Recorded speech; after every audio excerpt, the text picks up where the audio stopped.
students, welcome today. We are now going to talk about the development of female gametophyta in this particular video.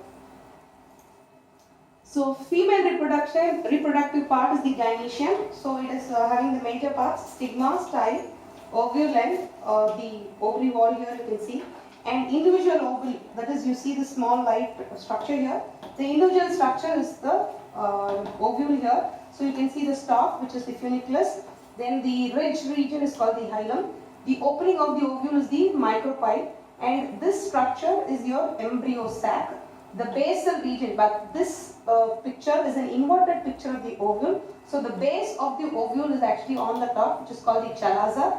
So the opening is the micropyle, and this layer is called the integuments. And this cells, you see the sporogenous cells, which is called the mucilus. So we are now going to see the development of this ovule structure in this particular video. And the types of sporogenous cell which are going to develop into the embryo sac. So we have two types. We have the tenucellate and carcinellate.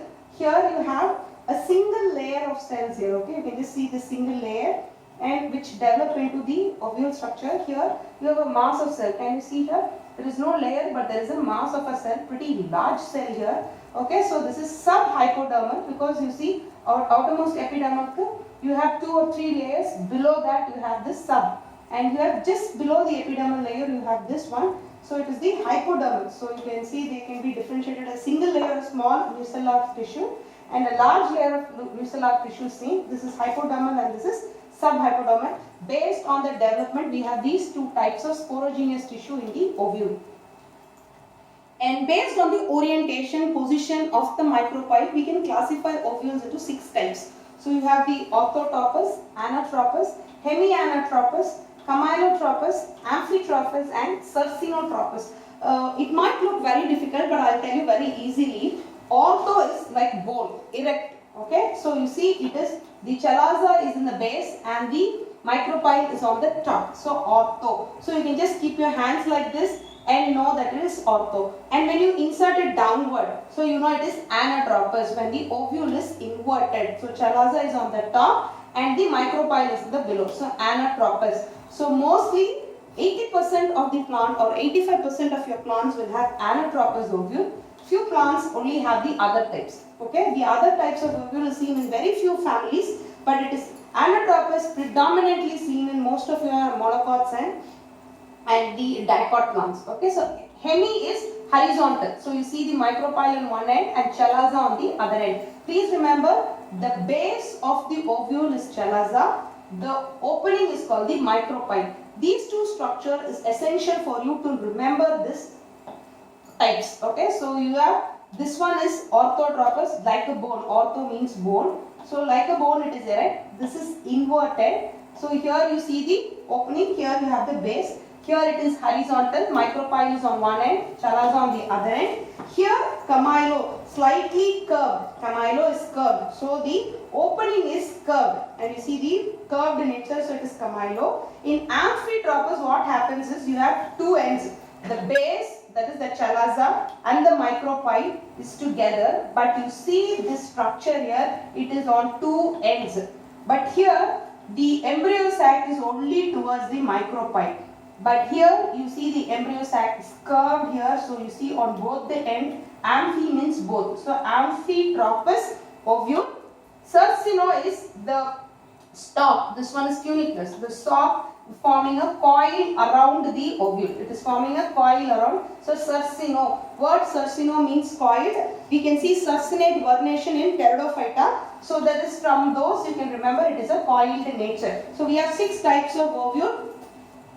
Then how does this ovule form? Okay, so the process of development of a megaspore from a megaspore mother cell is megasporogenesis. Just like microsporogenesis, mega means big, sporo means the rounded structure, genesis means formation. So the formation of a spore, big spore, is called as megasporogenesis. So it is, this megaspore mother cell is a diploid structure.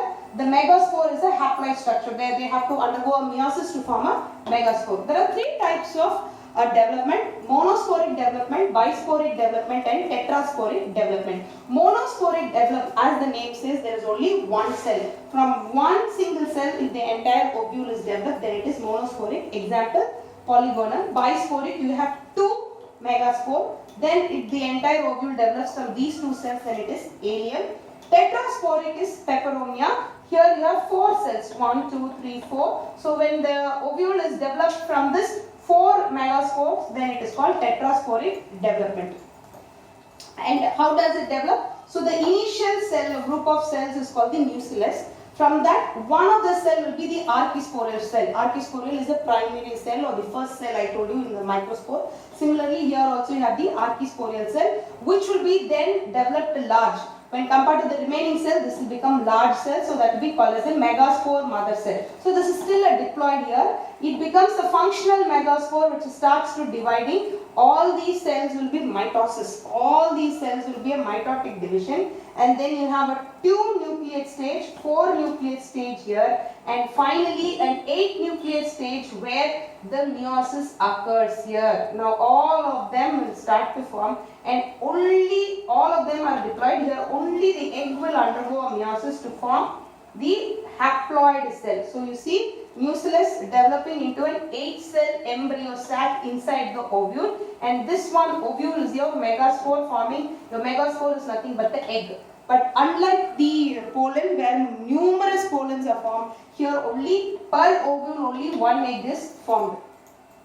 So if you see detailed structuring of the 8 nucleate embryo sac, or you can also call this 8-celled. Okay, you can call this as individual cells. Okay, on the basal region, that is the chalaza, you have 3 cells, that is called the antipodals, and towards the micropyle end you will have 3 cells. Okay, 2 synergids and 1 egg. It is behind this. Okay, so you can see actually 3 are arranged like this. So the 2 is called the synergids, where they have the filiform through which the pollen tube has to enter the egg. The 2 red cells are called the polar nuclei or the central cells. Okay, this is very important structure for us to remember, because here individually each of them have a function to play, and the egg will undergo the fertilization process. Okay, and these polar nuclei will undergo the double fertilization process, which we are now going to be seeing in the next one.